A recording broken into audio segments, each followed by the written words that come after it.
So we're now in the semi-finals of the Europa League. We have to play Bodo Glimt in the semis and then face either Man United or Athletic Bilbao in the finals. And with a real opportunity of actually winning this competition for once, fans have now started to ponder on whether the manager should be here, what should happen if the manager does win Europa League, because let's be honest, ever since November or December of 2024, Ange out has started to boom. I'm not talking about just online, I'm talking about in the stadium, the fans are pestering him, just the media cycles in general, like national media, and of course, obviously, YouTube, Twitter. Ange out has been increasingly getting louder and louder as time has gone on. I can't lie, I'm a big kind of part of it. I can't lie. I think it's unanimous that if Ange doesn't win this Europa League, the fan base will be gone. They'll turn on him, game over, mission failed, innit? But a bigger point of discussion is, what if Ange does actually win this Europa League? Because there are certain people who want him to go still, and people who want him to stay. I thought I would break this down for you guys because a lot of people are not really talking about the nuances of the game and how things could actually look whether he stays or goes.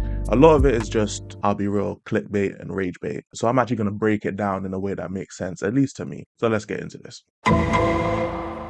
Yes, the league form has been terrible. Yes, we know about all the injuries. Like, there's so many different ways of justifying how bad we've been in the league. But cup competitions, we just won a Europa League.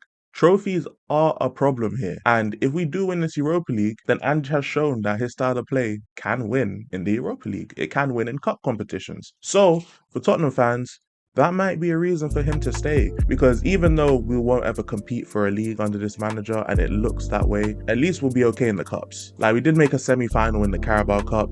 FA Cup, I prefer not to speak. If I speak, I am in big trouble. And we would have won a trophy, a European trophy, an actual trophy that means something, not just a League Cup. So at that point, Ange would have proven that his style of play can win trophies. Now, one thing I've constantly heard, not only from people who are Ange in, but people who are also Ange out, is that there are certain players in this squad who get regular minutes that are not good enough. Now, I'm not going to go out and start naming shit. I'm not going to start going out and naming names because that's not the point of this video. Let's say in the summer window, Ange does get a couple players in that remedies that situation. Now we can see players and we can see Ange's system in its full entirety. Now, one thing I will say is that if the results and the performances stay the same with new people coming in, then we know that, yeah, bro, this is a fluke. This was a Ten Hag trophy, bro. But how do things get worse than this? I know a lot of people said we'll get relegated. I personally don't see it happening, but I can't lie, if we end up being in this position next year as well, he got to go, man. The trophy ain't enough, man. He has to go. Now, people have asked, and to be fair, I've answered this question on Hasbro TV. I might just put the clip in here to save me the struggle of explaining it again. If you're going to give him the first few months, I'm going to get into some question later on, but okay, it's going because I've got a question at the end I want to ask. Because you're going to have to spend a certain amount of money that transfer window to support him if you're going to keep him, right? And then if you sack him within 3 months, the new manager's going to come in and be like, I don't want these players, whatever players we signed. For some of them, we signed some, unless you buy players which fit like every, so for example, you sign like a centre half or something, which will fit like any system. We sign a midfielder, a holding midfielder will fit any system, or like a certain type of profile of player, which we don't tend to do anyway. Like, do you think it's a problem leaving him in if you're going to just say do the same thing and sack him after like 3 months? Like, no, because the players that we have are we can all universally agree that the players that we have, Ange doesn't use them to their strengths. So if we sign players that are suitable to Ange's strengths, that automatically diversifies the quality of players and the profile of the players we have at the club. So Bissouma's a ball carrier, Bentancur is a ball carrier for the most part. If we sign a destroyer 6, that's automatically a new profile that suits Ange, but also is completely different to the 6s that we have at the club. If we sign a fullback who is very much defensive, and it might suit Ange's playstyle, or a fullback that can invert, who specializes at inverting, because we know Poor and Udogie don't specialize at inverting. If we end up buying a fullback that can invert properly, then that's already a different profile of player. We already know that Ange's, if we signed a touchline winger who's a creator, that's automatically a different profile to what the wingers we have at the club. So we already know that Ange and his Ange's style of play doesn't suit these players. That's been our main gripe for the whole season. If he does sign players that suit his system and we still look this bad, then that means he definitely should be sacked after the first couple months because you signed players that actually fit your system and we're still bad. But second of all, a manager who does come in now has multiple profile of players that he can put in different positions. But yeah, that would be my way of justifying it. And it also leads me slightly into the get Ange out regardless. Obviously, personal feelings aside, because me personally, I would give Ange time if he wins the Europa League because he's just won us a trophy. But let's take time to give some credit and merit to the other side of the argument too, which is sack him regardless. Look, the league table is crazy.